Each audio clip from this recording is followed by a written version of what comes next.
नारायणाय नमः। नमस्कार भक्तों, स्वागत है आपका आपके अपने YouTube चैनल भक्ति पुराण में। आज हम सुनेंगे श्री सत्यनारायण स्वामी की कथा, जिसको सुनने से व्यक्ति की सभी मनोकामनाएं पूर्ण हो जाती हैं। सत्य को ही नारायण के रूप में पूजना सत्यनारायण की पूजा है। इसका अर्थ ये भी है कि संसार में एकमात्र हरि नारायण ही सत्य है, बाकी सब मोह माया है। सत्य में ही सारा जगत समाया हुआ है। सत्य के सहारे ही शिव भगवान पृथ्वी को धारण करते हैं। सत्य को ही ईश्वर मानकर निष्ठा के साथ समाज के किसी भी वर्ग का व्यक्ति इस व्रत कथा को सुनता है तो उसे उसकी इच्छा के अनुरूप फल प्राप्त होता है। तो चलिए अब शुरू करते हैं सत्यनारायण व्रत कथा प्रथम अध्याय। बहुत समय पहले की बात है। सर्वशास्त्र ज्ञाता श्री सूत जी से हजारों की संख्या में ऋषि मुनिगण मिलने पहुँचे। वहाँ पहुँचकर सभी मुनियों ने सूत जी को नमन किया और पूछा, हे परमपिता, कलयुग के समय में ईश्वर की भक्ति के लिए मनुष्यों को क्या करना होगा? कलयुग में उन्हें मोक्ष की प्राप्ति कैसे होगी? हे प्रभु, कृपया आप हमें किसी ऐसे तप के बारे में बताएं जिसे करने से मन की मुराद पूरी होने के साथ ही पुण्य की प्राप्ति हो जाए। ऋषियों की बात सुनने के बाद सूत जी बोले, हे मुनिगण, आप सभी ने मनुष्यों के हित के बारे में एक अच्छा सवाल किया है। मैं आप सभी को एक ऐसे व्रत के बारे में बताऊंगा जिसके बारे में खुद लक्ष्मीपति ने नारद मुनि को बताया था। आप सभी इस व्रत को ध्यानपूर्वक सुने।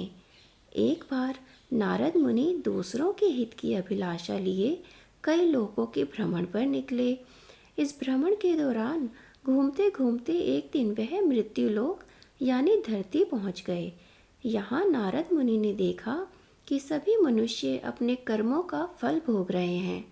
इसके कारण सभी दुख से पीड़ित हैं। यह देख उनके मन में एक सवाल आया कि ऐसा कौन सा उपाय निकाला जाए जिसका पालन करने से मनुष्यों के दुखों का अंत किया जा सके। अपने इस सवाल को लेकर नारद मुनि विष्णु लोक पहुंच गए। वहां उन्होंने भगवान नारायण की आराधना की। प्रार्थना करते हुए नारद मुनि बोले, हे प्रभु, आप तो सर्वशक्तिशाली हैं। आपका कोई अंत नहीं है। आप सभी भक्तों के कष्टों को दूर करते हैं। आपको मेरा प्रणाम है। नारद मुनि की ये बातें सुनकर भगवान विष्णु प्रकट हुए और कहा, हे नारद मुनि, आपके मन में ऐसा कौन सा सवाल है जिसके लिए आप यहाँ पधारे हैं? परमपिता विष्णु की बात सुनकर नारद मुनि बोले, हे प्रभु, मृत्युलोक में मनुष्य अपने कर्मों के दुख झेल रहे हैं। हे भगवान, आप अगर मुझ पर तनिक भी दया करते हैं तो कृपा करके मुझे बताइए कि मानव ऐसे कौन से काम करे जिससे उन्हें इस दुख से मुक्ति मिल सके। विष्णु भगवान ने जवाब में कहा, हे मुनि, मानव जाति की भलाई के लिए आपने एक अच्छा सवाल किया है। मैं आपको वह बात बताऊंगा जिसका पालन करने से मनुष्यों का मोह से नाता छूट सकता है। इतना कहने के बाद भगवान विष्णु ने व्रत के बारे में बताना शुरू कर दिया। उन्होंने कहा, स्वर्ग और मृत्यु दोनों लोकों में एक ऐसा व्रत है जिसे करने से पुण्य की प्राप्ति हो सकती है। उस व्रत का नाम है श्री सत्यनारायण भगवान की पूजा। इस व्रत को पूरे विधि विधान से जो भी करेगा उसके सुख और मोक्ष की प्राप्ति होगी। विष्णु भगवान से इस व्रत के बारे में सुनते ही नारद मुनि ने फिर पूछा, हे ईश्वर, इस व्रत को करने से कौन सा फल प्राप्त होगा और इसे करने की विधि क्या है? इस व्रत को सबसे पहले किसके द्वारा किया गया था और इस व्रत को किस दिन करना शुभ होगा? हे प्रभु, आप इन सभी सवालों के जवाब दें। नारद के सवालों का जवाब देते हुए भगवान विष्णु कहते हैं, दुखों को दूर करने वाले इस व्रत को करना बहुत आसान है। इसको करने के लिए मनुष्यों को पूरी भक्ति के साथ शाम के समय ब्राह्मणों के साथ श्री सत्यनारायण भगवान की पूजा करनी होगी। इसके लिए सबसे पहले भोग तैयार करें। भोग के लिए दूध, केला, घी और गेहूं के आटे को 1/4 भाग में लेना होगा। गेहूं नहीं है तो उसकी जगह साठी के आटे का उपयोग किया जा सकता है। फिर शक्कर और गुड़ सहित सभी खाने योग्य पदार्थों को मिलाकर भगवान को भोग लगाना होगा। व्रत रखने वाले को भजन कीर्तन का आयोजन करना होगा। भक्ति में लीन होकर भगवान सत्यनारायण की आराधना करनी होगी। इसके बाद व्रत रखने वाले को ब्राह्मणों और सभी परिजनों को भोजन कराना चाहिए। इसके बाद व्रत रखने वाला खुद भी भोजन करे। इस तरह पूरी विधि के साथ सत्यनारायण भगवान की पूजा करने से मनुष्यों की हर प्रकार की इच्छा पूरी हो सकती है। साथ ही यह कलयुग में मोक्ष प्राप्त करने का एकमात्र सरल उपाय है। इसी तरह श्री सत्यनारायण कथा का पहला अध्याय पूर्ण होता है। श्री सत्यनारायण व्रत कथा द्वितीय अध्याय। ऋषि मुनियों को नारद और भगवान विष्णु की कहानी सुनाने के बाद श्री सूत जी ने कहा, हे मुनिगण, जिस व्यक्ति ने सबसे पहले इस व्रत को किया था, मैं उसके बारे में भी आप लोगों को बताता हूँ। ध्यान से सुने। एक समय की बात है। सुंदर काशीपुरी नामक नगरी में एक बेहद गरीब ब्राह्मण रहता था। भूख प्यास वह ब्राह्मण भोजन की इच्छा के लिए धरती पर भ्रमण कर रहा था। यह देख एक दिन सत्यनारायण भगवान खुद बूढ़े ब्राह्मण के रूप में धरती पर आए और उन्होंने उस गरीब ब्राह्मण के पास जाकर पूछा, आप रोजाना इतना उदास मन लेकर इस धरती पर क्यों घूमते रहते हैं? ब्राह्मण ने जवाब में कहा, मैं एक गरीब ब्राह्मण हूँ और भिक्षा की तलाश में धरती पर भ्रमण करने को मजबूर हूँ। अगर आपके पास ऐसा कोई उपाय है जिसका पालन कर मैं अपनी गरीबी दूर कर सकूं, तो मुझे कृपया बताइए। इस पर बूढ़े ब्राह्मण ने कहा, तुम भगवान सत्यनारायण की आराधना करो। वह सभी के मन की मुराद को पूरी करते हैं। उनकी पूजा करने वाला हर शख्स दुख और कष्ट से दूर हो जाता है। इतना कहकर बूढ़े ब्राह्मण का रूप लिए सत्यनारायण भगवान अदृश्य हो गए। उनकी बातें सुनकर निर्धन ब्राह्मण इस व्रत को करने का उपाय सोचने लगा। रात भर गरीब ब्राह्मण ने इसी के बारे में सोचा और पूरी रात जागने के बाद सत्यनारायण भगवान की पूजा करने के लिए भिक्षा मांगने निकल पड़ा। अन्य दिनों के मुकाबले उस दिन उस ब्राह्मण को काफ़ी ज़्यादा भिक्षा मिली। उस भिक्षा से उसने अपने प्रियजनों के सहयोग के साथ सत्यनारायण भगवान की पूजा की। पूजा के बाद उस गरीब ब्राह्मण के सभी दुख दूर हो गए। धीरे धीरे वह कई संपत्तियों का मालिक हो गया। ब्राह्मण हर महीने नियमित रूप से इस पूजा को करने लगा। श्री सूत जी ने कहा, इस तरह से जो कोई भी सच्ची श्रद्धा के साथ श्री सत्यनारायण भगवान की पूजा करेगा, वह सभी प्रकार के दुखों और पापों से मुक्ति पा सकेगा। इस पर ऋषिगण बोले, हे सर्वज्ञाता सूत जी, उस ब्राह्मण की बातों को सुनकर और किस किसने श्री सत्यनारायण भगवान की पूजा की, आप इस बारे में भी हमें बताइए। फिर सूत जी ने आगे कहा, इस व्रत को जिन लोगों ने भी किया, मैं उन सभी के बारे में आप लोगों को बताता हूँ। ध्यान से सुने। एक बार वह गरीब ब्राह्मण धन और संपत्ति की प्राप्ति के बाद अपने परिजनों के साथ इस व्रत को करने की तैयारी कर रहा था। तभी एक बूढ़ा व्यक्ति लकड़ी बेचते हुए वहां आया। उसने लकड़ियों को बाहर रखा और स्वयं ब्राह्मण के घर के अंदर चला गया। प्यास से तड़पता वह लकड़ी बेचने वाला जब घर के अंदर आया तो उसने देखा कि ब्राह्मण पूजा पर बैठा हुआ था। उसने ब्राह्मण को नमस्कार किया और पूछा, हे मुनिवर, आप ये कौन सा तप कर रहे हैं और इसे करने से क्या फल मिलेगा? लकड़हारे के सवालों का उत्तर देते हुए ब्राह्मण ने कहा, यह व्रत श्री सत्यनारायण भगवान का है। इसे करने से मन की इच्छा पूरी होती है। इस व्रत का पालन करके मुझे धन की प्राप्ति हुई है। ब्राह्मण से इस व्रत के बारे में सुनकर लकड़हारा बेहद खुश हुआ। उसने चरणामृत व प्रसाद ग्रहण किया और तुरंत अपने घर चला गया।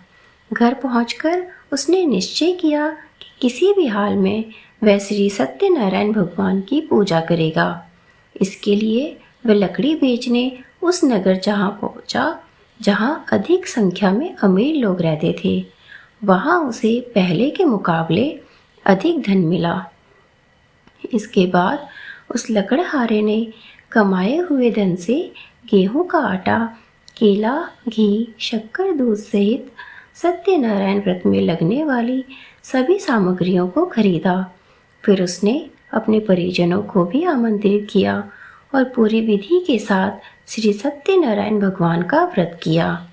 इस पूजा को करने के बाद उस लकड़हारे को भी धन और संपत्ति की प्राप्ति हुई और आखिर में उसे वैकुंठ धाम की भी प्राप्ति हुई। इस प्रकार सत्यनारायण कथा का दूसरा अध्याय अब समाप्त होता है। श्री सत्यनारायण व्रत कथा अध्याय 3। श्री सूत जी ने कहा, हे श्रेष्ठ मुनियों, अब मैं एक और कथा कहता हूँ। पूर्व काल में उल्लाखमुख नामक एक बुद्धिमान राजा था। वह सत्यवादी और जितेंद्रिय था। प्रतिदिन देव स्थानों पर जाता तथा गरीबों को धन देकर उनके कष्ट दूर करता था। उसकी पत्नी बहुत अधिक सुंदर व सती साध्वी थी। भद्रशिला नदी के तट पर उन दोनों ने श्री सत्यनारायण भगवान का व्रत किया। उस समय वहां साधु नामक का एक वैश्य आया। उसके पास व्यापार के लिए बहुत सा धन था। राजा को व्रत करते देख उसने विनय के साथ पूछा, हे राजन, भक्ति युक्त चित्त से यह आप क्या कर रहे हैं? मेरी सुनने की इच्छा है, कृपया आप मुझे भी बताइए। महाराज उल्लाखमुख ने कहा, हे साधु वैश्य, मैं अपने बंधु बांधवों के साथ पुत्र की प्राप्ति के लिए सत्यनारायण भगवान का व्रत व पूजन कर रहा हूँ। राजा के वचन सुनकर साधु ने कहा, हे राजन, मुझे भी इसका सब विधान बताइए। मैं भी आपके कथानुसार इस व्रत को करूँगा। मेरे यहाँ भी कोई संतान नहीं है। मुझे विश्वास है कि इससे निश्चय ही मेरे यहाँ भी संतान होगी। राजा से सब विधान सुन व्यापार से निर्वत हो वह वैश्य खुशी खुशी अपने घर आया और घर आकर अपनी पत्नी लीलावती से संतान देने वाले उस व्रत का समाचार सुनाया और प्रण किया कि जब हमारे यहाँ संतान होगी तब मैं इस व्रत को करूँगा। एक दिन उसकी पत्नी लीलावती सांसारिक धर्म में प्रवृत्त होकर गर्भवती हो गई। 10वें महीने में उसने एक सुंदर कन्या को जन्म दिया। कन्या का नाम कलावती रखा गया। इसके बाद लीलावती ने अपने पति को स्मरण दिलाया कि आपने जो भगवान का व्रत करने का संकल्प किया था, अब उसको पूरा कर दीजिए। साधु वैश्य ने कहा कि मैं जब मेरी कन्या का विवाह करूंगा तब इस व्रत को करूंगा। इस प्रकार अपनी पत्नी को आश्वासन दे वह व्यापार करने चला गया। काफी दिनों पश्चात वह लौटा तो उसने नगर में सखियों के साथ अपनी पुत्री को खेलते देखा। वैश्य ने तत्काल एक दूत को बुलाकर कहा कि उसकी पुत्री के लिए कोई सुयोग्य वर की तलाश करो। साधु की आज्ञा पाकर दूत कंचन नगर पहुंचा और उनकी लड़की के लिए एक सुयोग्य वर ढूंढकर ले आया। वणिक पुत्र को देखकर साधु ने अपने बंधु बांधवों सहित प्रसन्न होकर अपनी पुत्री का विवाह उसके साथ कर दिया। वैश्य विवाह के समय भी सत्यनारायण भगवान का व्रत करना भूल गया। इस पर श्री सत्यनारायण भगवान क्रोधित हो गए। उन्होंने उसको श्राप दिया कि तुम्हें दारुण दुख प्राप्त होगा। अपने कार्य में कुशल साधु नामक वैश्य अपने जमाता सहित नावों को लेकर व्यापार करने के लिए समुद्र के समीप स्थित रत्नसारपुर नगर में गया। दोनों ससुर जमाई चंद्रकेतु राजा के नगर में व्यापार करने लगे। एक दिन भगवान सत्यनारायण की माया से प्रेरित एक चोर राजा का धन चुराकर भागा जा रहा था। राजा के दूतों को अपने पीछे आते देखकर चोर ने घबराकर राजा के धन को उसी नाव में चुपचाप रख दिया जहां वे ससुर व जमाई ठहरे थे। ऐसा करने के बाद वह वहां से भाग गया। जब दूतों ने उस साधु वैश्य के पास राजा के धन को रखा देखा तो ससुर जमाता दोनों को बांधकर ले गए और राजा के समीप जाकर बोले, हम इन दोनों को पकड़ लाए हैं, कृपया बताएं कि इन्हें क्या सजा दी जाए। राजा ने बिना उन दोनों की बात सुने ही उन्हें कारागार में डालने की आज्ञा दे दी। इस प्रकार राजा की आज्ञा से उनको कठिन कारावास में डाल दिया गया तथा उनका धन भी छीन लिया गया। सत्यनारायण भगवान के श्राप के कारण साधु वैश्य की पत्नी लीलावती व पुत्र कलावती भी घर पर बहुत दुखी हुई। उनके घरों में रखा धन चोर ले गए। एक दिन शारीरिक व मानसिक पीड़ा तथा भूख प्यास से अति दुखित हो भोजन की चिंता में कलावती एक ब्राह्मण के घर गई। उसने ब्राह्मण को श्री सत्यनारायण भगवान का व्रत करते देखा। उसने कथा सुनी तथा प्रसाद ग्रहण कर रात को घर आई। माता ने कलावती से पूछा, हे पुत्री, तू अब तक कहाँ रही व तेरे मन में क्या है? कलावती बोली, हे माता, मैंने एक ब्राह्मण के घर श्री सत्यनारायण भगवान का व्रत होते देखा है। कलावती के वचन सुनकर लीलावती ने सत्यनारायण भगवान के पूजन की तैयारी की। उसने परिवार और बंधुओं सहित श्री सत्यनारायण भगवान का पूजन व व्रत किया और वर मांगा कि मेरे पति और दामाद शीघ्र ही वापस लौट आएं। साथ ही भगवान से प्रार्थना की कि हम सबका अपराध क्षमा करो। श्री सत्यनारायण भगवान इस व्रत से संतुष्ट हो गए। उन्होंने राजा चंद्रकेतु को स्वप्न में दर्शन देकर कहा, हे राजन, जिन दोनों वैश्यों को तुमने बंदी बना रखा है वह निर्दोष हैं, उन्हें प्रातः ही छोड़ दो, अन्यथा मैं तेरा धन, राज्य, पुत्र आदि सब नष्ट कर दूंगा। राजा से ऐसे वचन कहकर भगवान अंतर्ध्यान हो गए। प्रातः काल जब राजा चंद्रकेतु ने सभा में सबको अपना स्वप्न सुनाया और सैनिकों को आज्ञा दी कि दोनों वणिक पुत्रों को कैद से मुक्त कर सभा में लाया जाए, दोनों ने आते ही राजा को प्रणाम किया। राजा ने उनसे कहा, हे महानुभावों, तुम्हें भाविवश ऐसा कठिन दुख प्राप्त हुआ, अब तुम्हें कोई भय नहीं है, तुम मुक्त हो। ऐसा कहकर राजा ने उनको नए नए आभूषण व वस्त्र पहनाए तथा उनका जितना धन लिया था उससे 2 गुना उनको लौटाकर उन्हें आदर के साथ विदा किया। जिसके बाद दोनों वैश्य अपने घर को चल दिए। तृतीय अध्याय अब समाप्त हुआ। श्री सत्यनारायण भगवान की जय। आगे का अध्याय। श्री सूत जी ने कहा, वैश्य और उसके जमाई ने मंगलाचरण करके यात्रा आरंभ की और अपने नगर की ओर चल पड़े। उनकी थोड़ी दूर आगे बढ़ने पर दंडी वेशधारी श्री सत्यनारायण भगवान ने उनसे पूछा, हे साधु, तेरी नाव में क्या है? अभिमानी वणिक हंसता हुआ बोला, हे दंडी, आप क्यों ऐसा पूछते हैं? क्या आपकी धन लेने की इच्छा है? मेरी नाव में तो बस बेल और पत्ते भरे हैं। वैश्य का कठोर वचन सुनकर दंडी वेशधारी श्री सत्यनारायण भगवान ने कहा, तुम्हारा वचन सत्य हो। ऐसा कहकर वह वहां से कुछ दूर जाकर समुद्र के किनारे बैठ गए। दंडी महाराजा के जाने के पश्चात वैश्य ने नित्य क्रिया से निर्वत होने के बाद नाव को ऊंची उठी देखकर अचंभा किया तथा नाव में बेल पत्ते आदि देखकर मूर्छित हो जमीन पर गिर पड़ा। मूर्छा खुलने पर अत्यंत शोक प्रकट करने लगा। तब उसके जमाता ने कहा, आप शोक ना करें, ये दंडी महाराज का श्राप है, अतः उनकी शरण में ही चलना चाहिए, तभी हमारी मनोकामना पूरी होगी।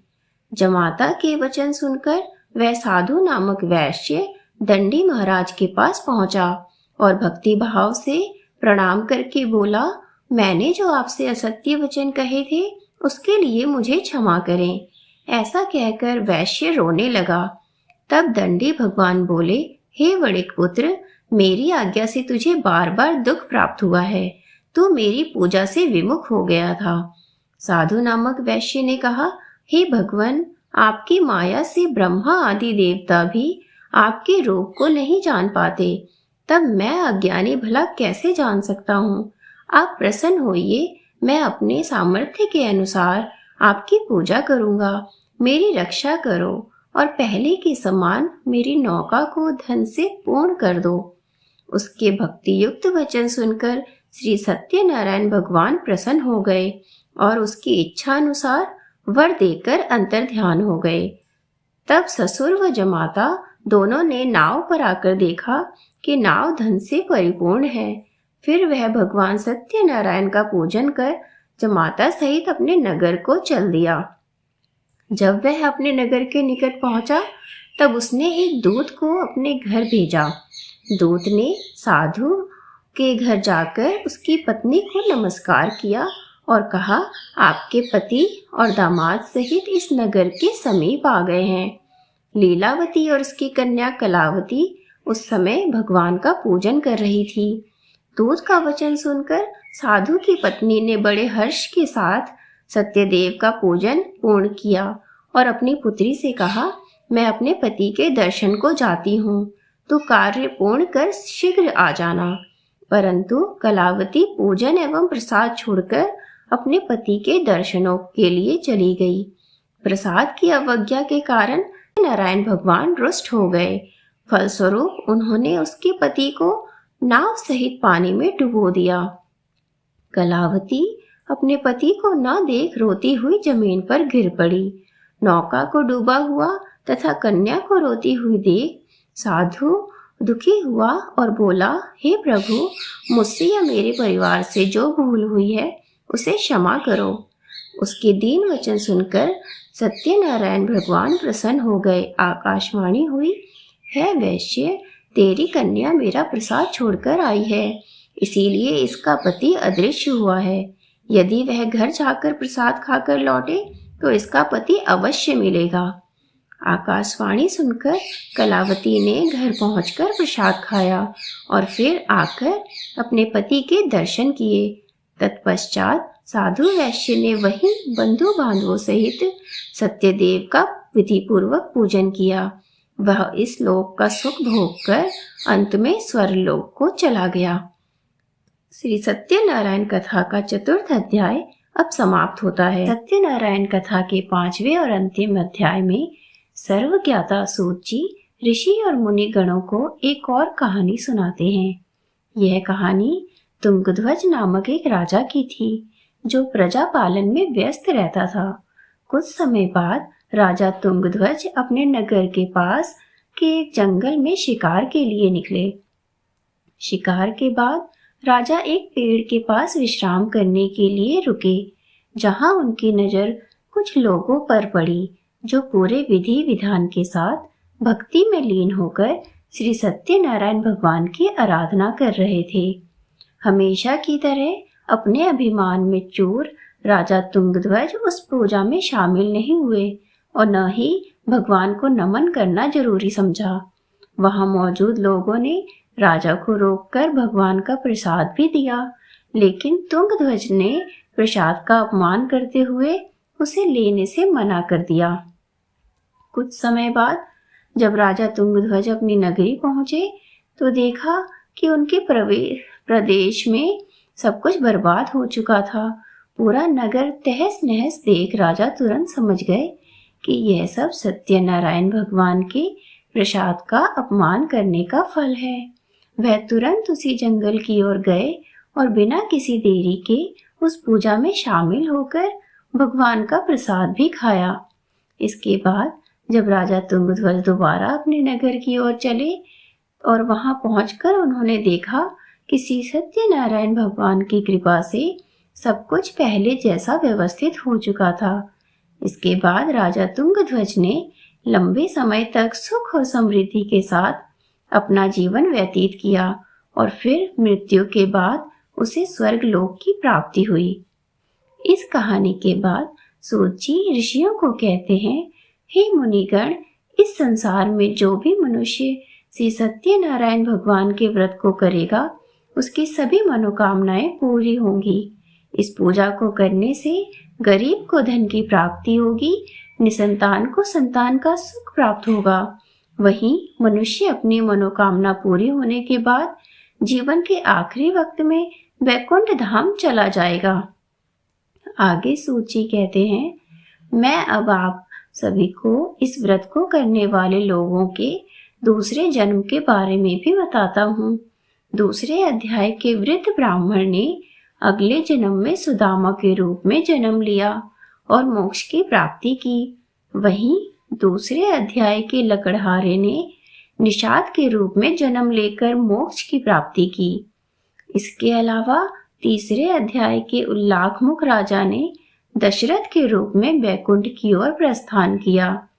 चौथे अध्याय की साधु नामक वैश्य ने मोरध्वज के रूप में अपने पुत्र की तरफ से मोक्ष की प्राप्ति की। वहीं पांचवे यानी अंतिम अध्याय के तुंगध्वज राजा ने भगवान की भक्ति में लीन होकर मोक्ष की प्राप्ति की। इस प्रकार श्री सत्यनारायण कथा का 5वां अध्याय संपन्न हुआ। अब शुरू करते हैं श्री सत्यनारायण स्वामी की आरती। जय लक्ष्मी रमणा स्वामी, जय लक्ष्मी रमणा। सत्यनारायण स्वामी जन पातक हरणा। ओम जय लक्ष्मी रमणा। रत्न जुड़ित सिंहासन अद्भुत छविराजे। नारद करत निराजन घंटा ध्वनि बाजे। ओम जय लक्ष्मी रमणा। प्रकट भय कलि कारण द्विज को दर्श दियो। ब्राह्मण बन कर कंचन महल कियो। ओम जय लक्ष्मी रमणा। दुर्बल भील कठारो जिन पर कृपा करी। चंद्रचूर्ण एक राजा तिनकी विपत्ति हरी। ओम जय लक्ष्मी रमणा। वैश्य मनोरथ पायो श्रद्धा तज दीनी। सो फल भोग्यो प्रभु जी फिर स्तुति कीनी। ओम जय लक्ष्मी रमणा। भाव भक्ति के कारण छिन छिन रूप धरो। श्रद्धा धारण कीनी तिनको काज सरो। ओम जय लक्ष्मी रमणा। ग्वाल बाल संग राजा वन में भक्ति करी। मन वांछित फल दीनो दीन दयाल हरि। ओम जय लक्ष्मी रमणा। चढ़त प्रसाद सवायो कदली फल मेवा। धूप दीप तुलसी से राजी सत्य देवा। ओम जय लक्ष्मी रमणा। श्री सत्यनारायण जी की आरती जो कोई नर गावे। रिद्धि सिद्धि सुख संपत्ति सहज रूप पावे। ओम जय लक्ष्मी रमणा। स्वामी जय लक्ष्मी रमणा। आशा करती हूँ आपको मेरे द्वारा सुनाई गई श्री सत्यनारायण भगवान की कथा व आरती पसंद आई हो तो वीडियो को लाइक और चैनल को सब्सक्राइब करना ना भूलें।